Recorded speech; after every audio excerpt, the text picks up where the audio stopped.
Bom dia, mais uma vez, estamos aqui para a gente poder estar discutindo esse tema que é importante no nosso dia a dia, né, da nossa vida familiar, sobre o tema Gerindo Finanças para a Glória de Deus. Como vocês sabem, eu sou o Paulo Ormerode, facilitador dessa classe, que a gente começou agora em julho, esse é o nosso quarto encontro e a gente vai estar dando continuidade.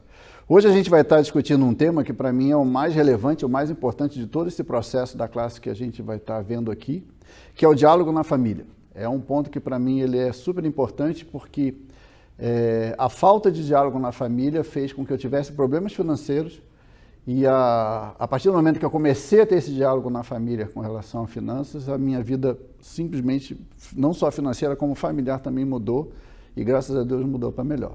Então a gente vai estar discutindo aqui alguns pontos com relação a isso e no final do nosso encontro de hoje a gente vai estar discutindo um pouquinho sobre a minha experiência pessoal com relação a esse processo de não conversar na família sobre dinheiro, tá bom? Então vamos lá. Antes da gente entrar na matéria propriamente dita, uma coisa que a gente sempre gosta de colocar no começo é que nós temos várias formas de ajudar as famílias a se equilibrarem e se reequilibrarem financeiramente. Então aqui na igreja nós temos o Ministério Base, que é o Ministério da Rede de Cuidados da Igreja, que é o Ministério de Restauração e Educação Financeira. Ele foi criado justamente com o objetivo de auxiliar famílias, indivíduos e até empresas e empresários a superarem dificuldades financeiras buscando um equilíbrio. Como eu gosto de brincar, a gente não empresta dinheiro, mas a gente tem um grupo de pessoas que têm um conhecimento maior sobre finanças e que busca ajudar essas pessoas, essas famílias a se reequilibrarem. Então é um trabalho bem interessante. Se você tem alguma dificuldade, se você conhece alguém que tem alguma dificuldade, você pode estar entrando em contato com a gente através do site da própria IBB, lá no Ministério da Rede de Cuidados, vai ter lá a indicação desse Ministério Base, vocês vão poder entrar em contato.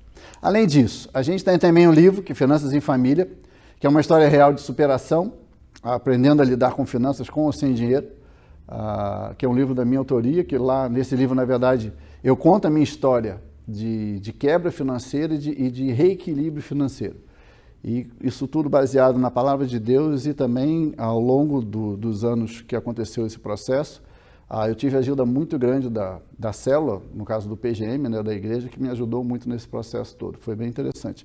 É um livro que ele mostra de uma forma prática como a gente consegue superar nossas dificuldades financeiras. É bem interessante, vale a pena a leitura. E além disso, nós temos grupos de WhatsApp que fazem parte dessa nossa classe, que vocês podem estar entrando para fazer algum questionamento, tirando alguma dúvida.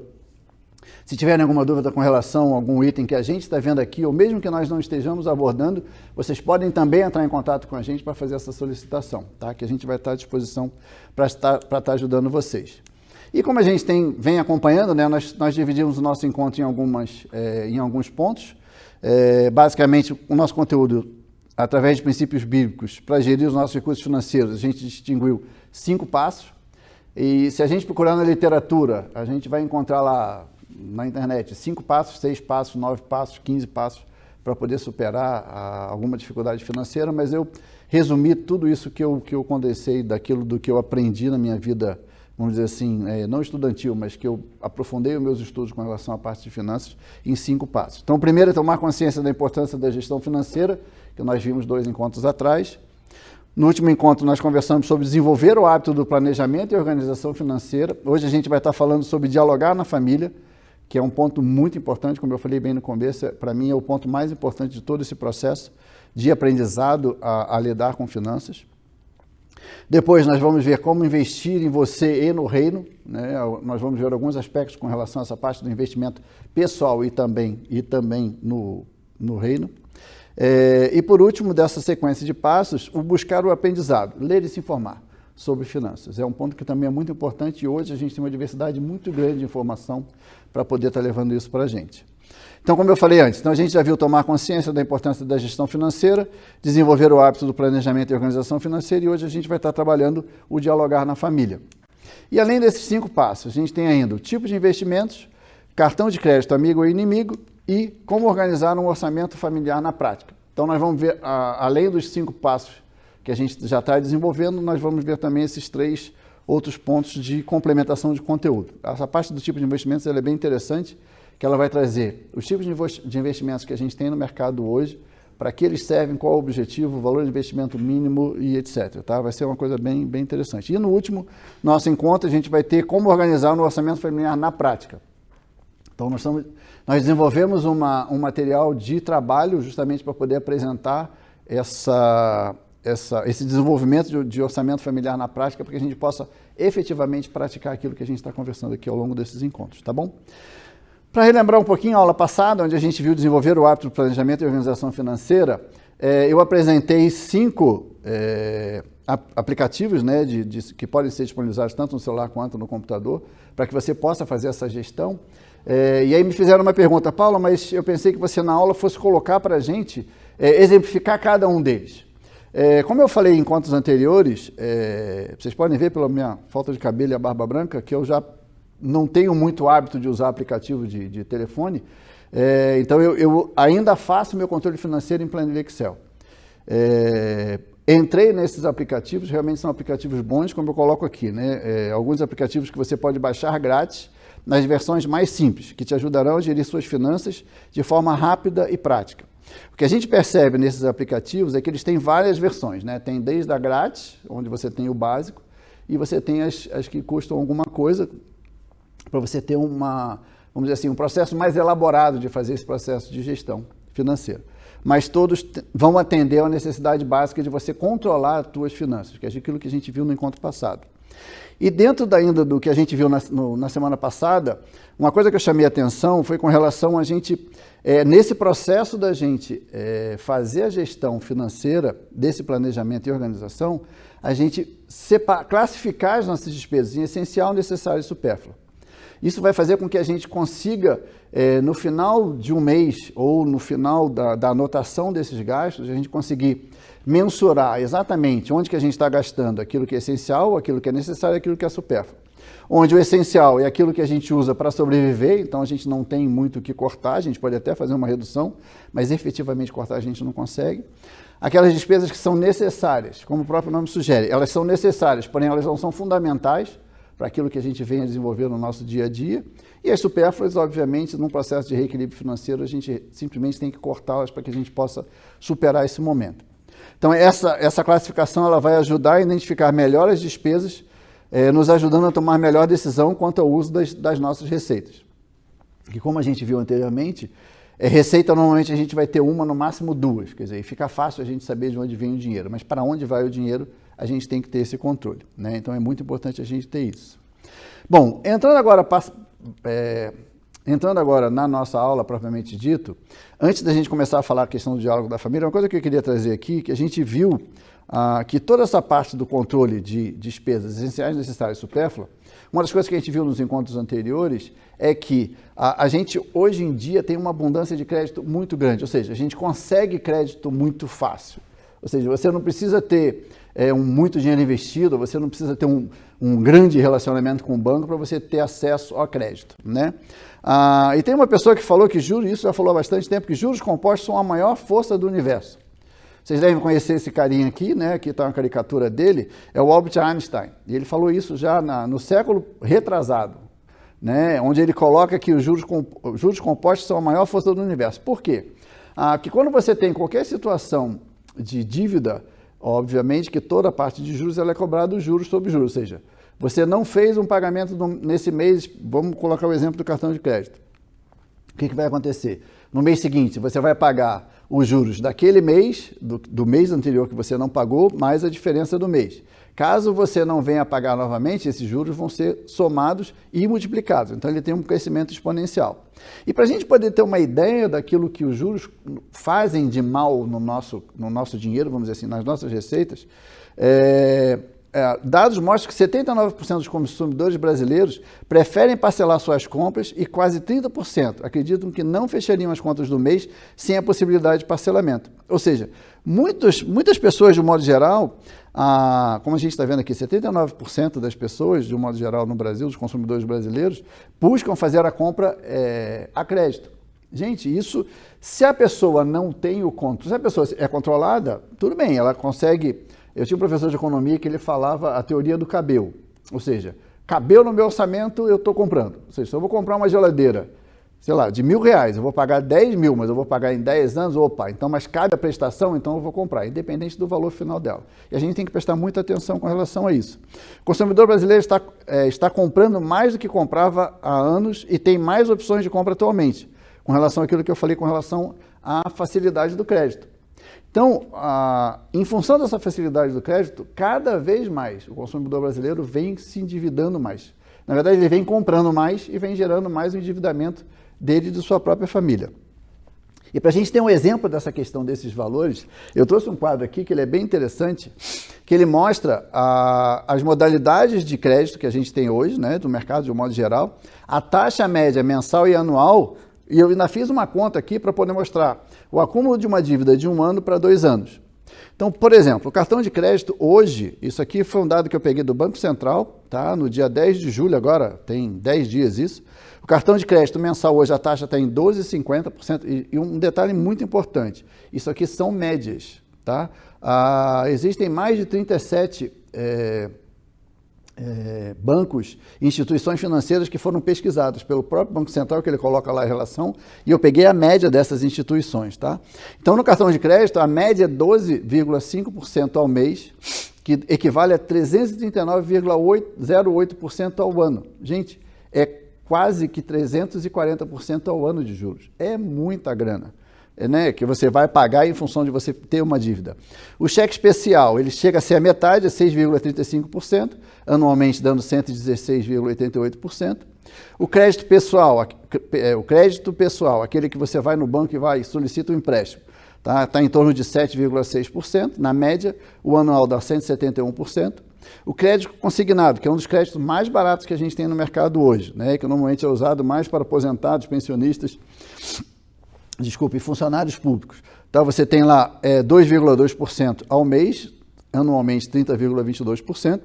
E um dos empréstimos que eu coloquei aqui, que é o mais barato no mercado, é o financiamento do automóvel, que está em média 1,73%, no anual dando 23,25%. O que isso mostra para a gente? Se eu tenho uma dívida no cartão de crédito, então vamos lá, eu fiz uma compra de R$100 e não paguei durante 1 ano. Esses R$100 viram R$410. Se eu deixar essa dívida acumular por mais 1 ano, ou seja, completando 2 anos, ela é de R$100, ela vai pular para R$1.689. Gente, é muita grana, né? Então, nós vamos ver nos nossos últimos encontros, a gente vai fazer um paralelo sobre a questão do uso do cartão de crédito, fazendo um paralelo sobre se ele é nosso amigo ou nosso inimigo, e eu vou poder mostrar de uma forma mais concreta essa relação com as compras no cartão de crédito, e como que a gente deve fazer esse processo da compra do cartão de crédito de uma forma que ele possa me ajudar a questão de aquisição de pontos para eu poder adquirir um bem, para comprar passagem aérea, para trocar, para até vender. Hoje em dia você já consegue até vender pontos, né, caso você tenha acumulado. Então ele pode se tornar seu amigo, a gente vai ver isso de uma forma bem mais detalhada. Mas o que eu queria estar trazendo aqui essa tabela é justamente para mostrar que a facilidade de crédito hoje, normalmente ela vem se comportando como um inimigo nosso. Por quê? Ela acaba gerando uma facilidade para a gente poder comprar mais coisas, adquirir mais coisas, e a gente acaba se enrolando com isso. E como a gente viu nos encontros anteriores, as pessoas, de um modo geral, hoje em dia, elas estão mais preocupadas em ter do que ser. Então, nesse processo de você buscar o ter, você acaba se endividando. Tem um filósofo, que eu não vou lembrar o nome agora, que ele diz que a pessoa compra uma coisa que ela não precisa para poder mostrar aquilo que ela não quer mostrar para uma pessoa que ela não gosta, né? Então a gente tem que tomar muito cuidado com esse processo de compras sem medida, né? E a gente consegue ver muito bem isso com essa tabelinha aqui. Mas indo para o nosso assunto, que é o dialogar na família, e eu trouxe isso como um pano de fundo para a gente ver que quando a gente não tem esse diálogo na família, às vezes uma compra, não vou dizer que mal feita, mas uma compra feita sem pensar, primeiro, no objetivo daquela compra especificamente, e naquilo que ela vai trazer de bom para mim ou para a família, ela pode gerar um descontrole muito grande na família. Então, dentro desse processo do diálogo na família, inúmeras pesquisas apontam que um dos fatores que mais provocam desajuste no lar é exatamente a maneira de como falar sobre dinheiro. Em alguns casos, o assunto chega a ser ofensivo. Ou seja, tem muitas famílias que não conversam sobre dinheiro, não falam sobre finanças, como se cada um tivesse uma vida não vou dizer que paralela, mas alheia ao outro, né? Muita gente, eu não vou não vou entrar no mérito aqui se é errado ou certo dentro de uma família, um casal, um paga a conta de telefone, outro paga a conta de luz, outro paga gás, outro faz compra de mês, outro paga a escola de um filho, outro paga a escola de outro filho. Isso é uma questão de um acordo do casal. Uma coisa que eu sempre costumo falar, eu dou esse mesmo curso, só que obviamente muito mais breve para curso de noivos, e uma das coisas que eu sempre coloco como atenção é que quando a gente vai casar, na verdade, o que nós estamos fazendo? Nós estamos juntando duas culturas. Eu tenho a cultura do homem e tenho a cultura da mulher, ou seja, a família que o homem veio, ele teve uma forma de criação, de um modo geral, mas também na parte financeira, e a mulher também teve uma criação diferente também na parte financeira. E quando há a união dos dois, quando há o casamento, na formação de uma nova família, na verdade, tem que haver um combinado desse processo. E aí o diálogo ele é muito importante, justamente para cada um colocar a sua posição de como se lida de dinheiro na família, ou como se lidava na família, né? Como era o exemplo da sua família, que isso a gente traz de cada uma das nossas famílias. Então, nesse processo de agrupamento, ou seja, dessa união, o que vai acontecer? Vai gerar justamente, vai fazer com que os dois se entendam para que aquela família possa ser próspera, que ela possa prosperar na questão da gestão financeira. Dentro dessa pesquisa, o que ela coloca é uma fonte do Serviço de Proteção ao Crédito, lá de São Paulo, que ela coloca que ainda é tabu falar de dinheiro na família. E aqui tem alguns índices que são interessantes, percentuais que são colocados por essa pesquisa.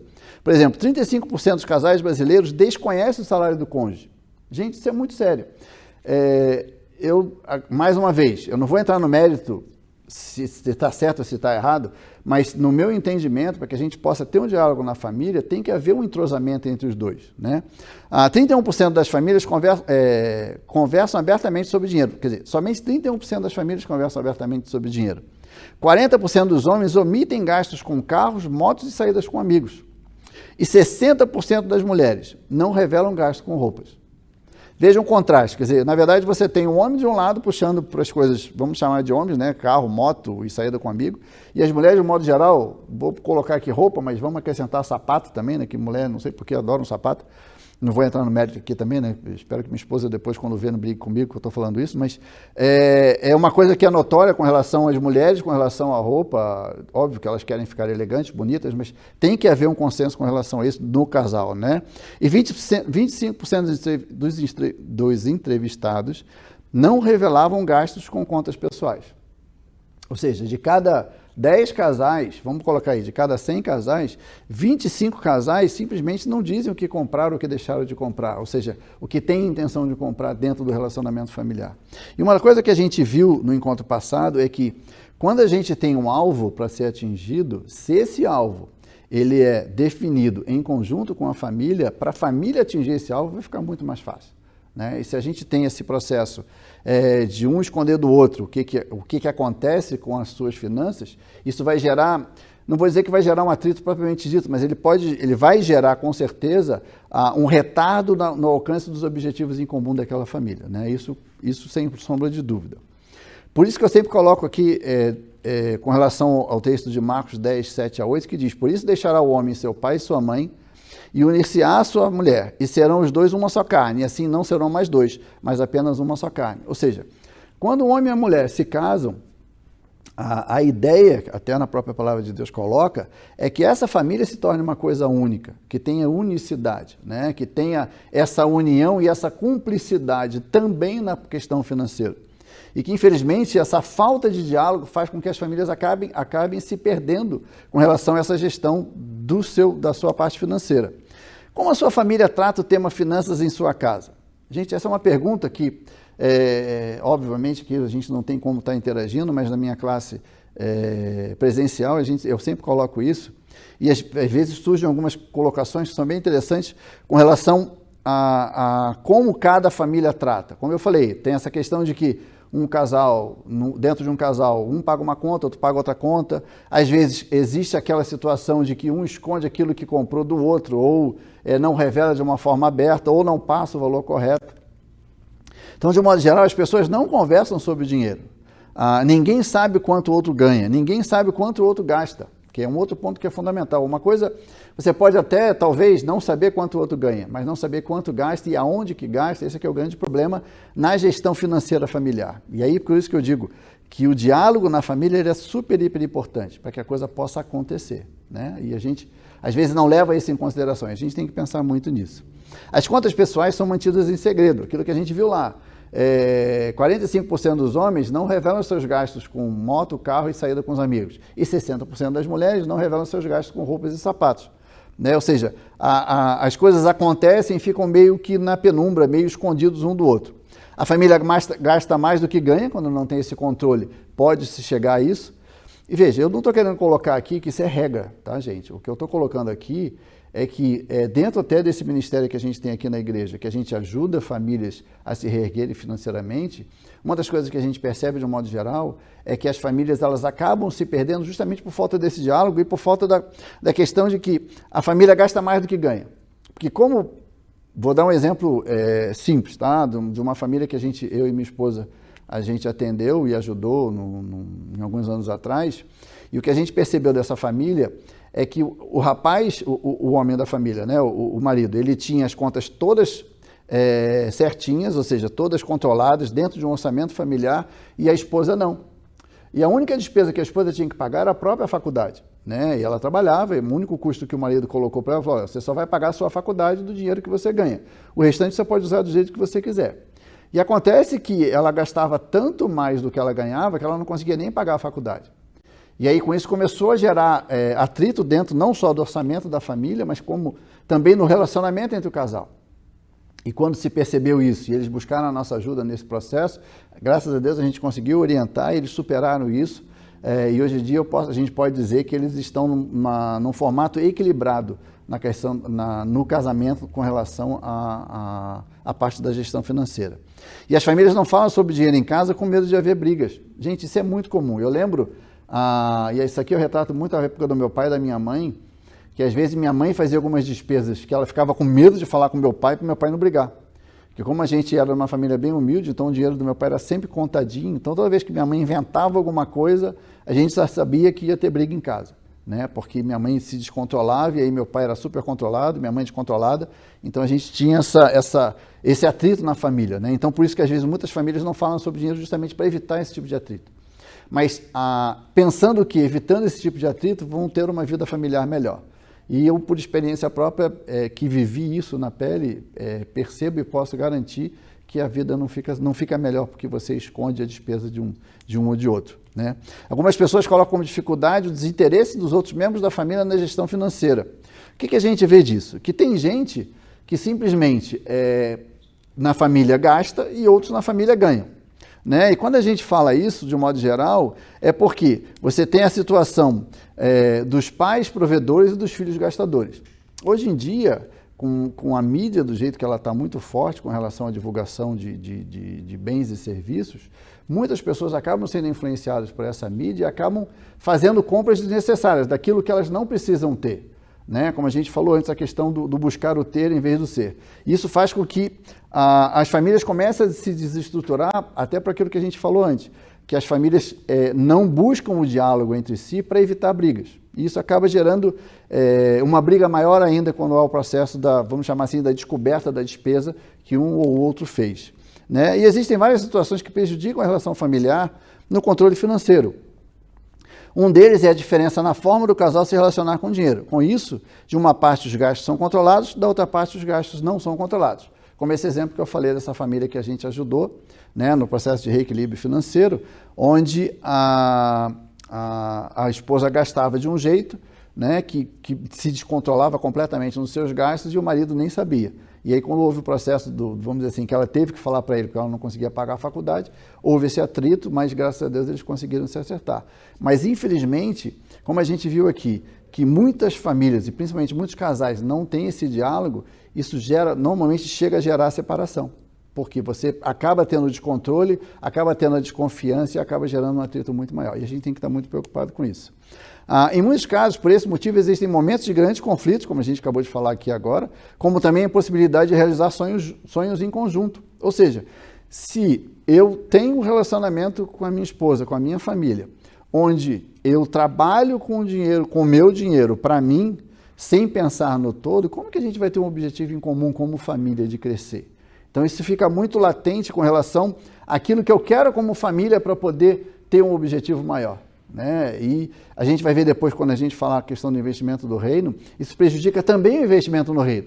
Por quê? A gente acaba pensando de uma forma mais egoísta, porque eu estou pensando em mim, eu não estou pensando na minha família. E se eu não penso na minha família, estou pensando em mim, como que eu vou ter espaço para pensar nas coisas de Deus? De poder estar gerando uma oferta, de repente, para um missionário, dando o dízimo do dízimo, ou contribuindo com alguma campanha na igreja. Ou seja, como que eu vou pensar nessa forma de ter uma espontaneidade num servir a mais dentro da minha comunidade, se eu tenho essa questão de que não, o que eu ganho é meu, é para eu gastar, é aquilo que eu quero ter como consumo próprio, então eu acabo trabalhando de uma forma egoísta. A gente tem que pensar muito com relação a isso para o bem da nossa família.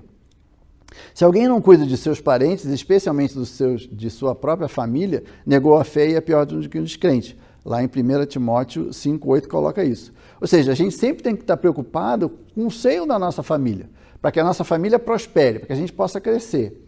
E isso só vai acontecer com relação à família se eu tiver esse diálogo. Se eu não buscar esse diálogo na família, eu daqui a pouquinho vou falar da minha experiência pessoal, familiar, eu posso garantir que a tua família vai afundar. Isso aqui, já teve gente que já disse para mim, não, Paulo, não é bem assim, tem família que consegue superar? Tem, mas ela vai viver muito mais de aparência do que uma vida saudável e feliz em família, né? O importante é que todos estejam envolvidos com a meta de orçamento e motivados com a possibilidade de realizar sonhos, como viagens, carro ou qualquer outra aquisição, mas o importante é que seja para todos, aquilo que a gente falou antes. Na verdade, se eu estou preocupado somente comigo, como que a minha família vai prosperar? Quer dizer, como que a gente, como família, vai atingir um objetivo ou um sonho em conjunto da família? Vou dar um exemplo, muitas famílias pensam, não, eu vou, quando minha filha fizer 15 anos, meu filho fizer 18 anos, eu vou fazer uma viagem, nós vamos para o Nordeste, nós vamos para os Estados Unidos, nós vamos para a Europa, ou vamos fazer alguma coisa diferente, mas se a família não estiver imbuída de caminhar junto, esses sonhos não vão ser alcançados. Porque a família pode até ter a condição de fazê-lo, mas ela não vai conseguir atingir, porque justamente cada um pensava numa coisa, cada um tinha um objetivo em separado, e aí não consegue ter esse objetivo em comum da família. Então isso é muito importante a gente ter isso em mente. E com essa prática, o grupo familiar vai se conscientizando de que a renda da família é uma só e pertence a todos. Logo, todos devem ser responsáveis em manter a saúde financeira da família. Ou seja, se a minha família, eu e minha esposa, a família de um modo geral, acrescentando os filhos também, dependendo da idade, obviamente.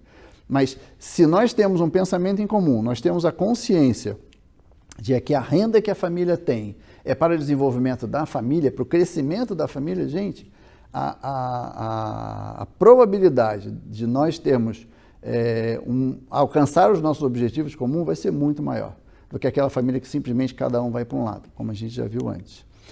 Por isso, mais uma vez, por isso o homem deixará seu pai e sua mãe, vai se unir a sua mulher e serão os dois uma só carne.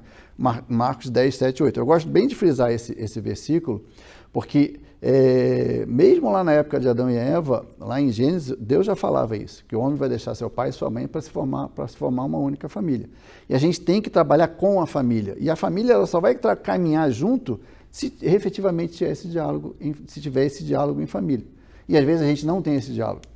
Para a gente poder estar chegando já na conclusão desse nosso encontro sobre diálogo na família, aqui vocês estão vendo eu aqui mais novinho, com meu filho e minha filha pequenininho, né, o Pedro Paulo e a Ana Carolina, eu com a Marta, minha esposa, e ali embaixo o Pedro Paulo, a Marta e a Ana Carolina, agora mais recentemente. Eu quero colocar aqui meu testemunho com relação àquilo que a gente viveu por falta desse diálogo na família. Óbvio que eu vou contar de uma forma resumida, né? Quem tiver oportunidade, a questão no livro tem isso de uma forma bem detalhada e didática sobre todo o processo, desde, vamos chamar assim, da queda e ascensão, né, do processo financeiro da nossa família. Mas no final do ano de 99, início dos anos 2000, a minha filha nasceu, a Ana Carolina, e ela nasceu com um problema de saúde, e a Marta teve que parar de trabalhar para poder cuidar dela. E nesse mesmo processo dela ter de parar de trabalhar, a gente morava num apartamento quitado, no JuVV e a gente resolveu, na verdade eu resolvi comprar uma casa porque, puxa, eu estava tendo o segundo filho e a gente morava num prédio que não tinha playground, não tinha espaço para criança, então era complicado lidar com criança num prédio que não tinha nada para criança e não tinha quase criança no prédio. Então eu resolvi, vou comprar uma casa. E aí, no processo de comprar uma casa, pensando de forma egoísta, sem o diálogo na família, falei, para comprar uma casa eu vou fazer o quê? Vou comprar uma casa num condomínio fechado, não vou comprar uma casa de rua, né? Porque casa de rua é perigoso e tal, vou comprar uma casa em condomínio fechado. E aí, na verdade, tomamos a decisão, fomos até Santa Felicidade e tal, obviamente que minha esposa participou do processo da escolha da casa, escolhemos uma casa num condomínio muito bonito lá em Santa Felicidade, compramos a casa. Eu tinha um apartamento quitado e entrei no financiamento. Ao ir para essa casa, lá em Santa Felicidade, num condomínio, primeiro que a casa era zerada, ou seja, eu tinha que botar tudo dentro, né? Não tinha nada. Então, nós contratamos um marceneiro e fizemos todos os móveis da casa. Então, já foi um gasto a mais. Além disso, era um condomínio de alto padrão. Então, na época, a gente tinha um Corsa. Eu não podia morar num condomínio de alto padrão tendo um Corsa. Então, o que eu fiz na época, vocês vão lembrar, quem é um pouquinho mais velho, do Vectra. Eu comprei um Vectra Zero, que era um carro da Chevrolet de luxo. Comprei um Vectra Zero com o finalzinho das economias que eu tinha. E como a gente morava longe, né, em Santa Felicidade, congregando aqui no Bacaxeri, eu trabalhava na Vila Auer, então eu tinha que ter mais um carro. Então, além do Vectra Zero, a gente comprou um outro carro seminovo, também de boa qualidade e mais novinho, para que a Marta pudesse também estar se deslocando. E junto a isso, como eu falei, a Marta saiu do emprego, então, quer dizer, eu tinha um apartamento quitado, não tinha prestação. A Marta saiu do emprego, eu passei a ter o financiamento da casa, um carro eu comprei à vista, acabei com a minha reserva financeira, o outro carro eu comprei financiado e a gente começou a viver. E foi interessante, como eu falei antes, a questão da falta do diálogo na família, que daquele momento em diante eu comecei a me endividar no cheque especial, porque aquilo que eu ganhava não era o suficiente para pagar o financiamento da casa, o financiamento do carro e mais as despesas que a gente tinha. E por a gente levar uma vida, vou botar entre aspas, de luxo, eu não tinha medida para dizer não para minha esposa sobre qualquer aspecto que ela precisasse.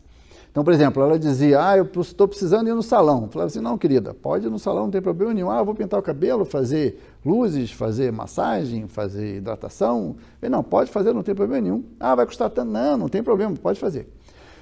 Nossos filhos estão precisando de roupa nova. Não, pode comprar, não tem problema nenhum. Vamos sair para jantar? Vamos sair para jantar, não tem problema. Porque, na verdade, nesse processo, eu já comecei a perceber que eu estava me afundando financeiramente, mas naquele ímpeto de mostrar que eu era o homem da casa e que eu tinha que dominar todo o processo financeiro, eu não contei nada para ela. E assim foi, de forma resumida aqui, a coisa foi caminhando de uma forma que, no espaço de menos de 2 anos, simplesmente, a gente quebrou financeiramente, né? E quebramos feios, porque o que aconteceu nesse processo? Eu chegava para o meu gerente do banco e falava assim, cara, eu não estou conseguindo pagar meu cartão de crédito, não estou conseguindo pagar minhas contas porque eu não tenho mais o meu dinheiro porque o meu salário não dá isso, e eu já estava fazendo muita hora extra para poder conseguir compensar esse meu desequilíbrio. E o meu gerente, muito meu amigo, dizia para mim assim, não, Paulo, não tem problema, eu aumento o seu limite de cheque especial. Olha, você pode ficar tranquilo que eu aumento o seu limite e você paga todas as contas. E assim eu fui de aumento de limite, entrando no cheque especial e entrando no rotativo do cartão de crédito.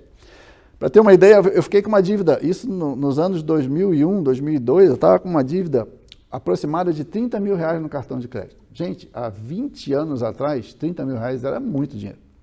Então, assim, a gente chegou num ponto de insolvência e eu me lembro que a forma com que eu descobri que eu estava quebrado, quer dizer, que eu me conscientizei que eu tinha quebrado, foi que eu não conseguia mais tirar dinheiro em espécie. As maquininhas de dinheiro, de caixa automático, eu botava o cartão e não conseguia tirar dinheiro, porque eu não tinha saldo, de tão vermelho que estava a minha conta. E a única despesa que eu tinha que pagar em dinheiro era a minha diarista, que graças a Deus ela está com a gente até hoje, ela está com a gente, nós temos 25 anos de Curitiba, ela está há 25 anos com a gente aqui em Curitiba. Desde quando a gente chegou aqui, ela trabalha com a gente. É a Cida, Santa Cida. E eu me lembro que ela, uma vez, na terceira semana que eu não tinha dinheiro para pagar ela, eu pagava ela semanalmente, falei assim, Cida, mais uma vez, desculpa, eu não tenho dinheiro para te pagar. E ela falou assim, seu Paulo, o senhor quebrou e não percebeu.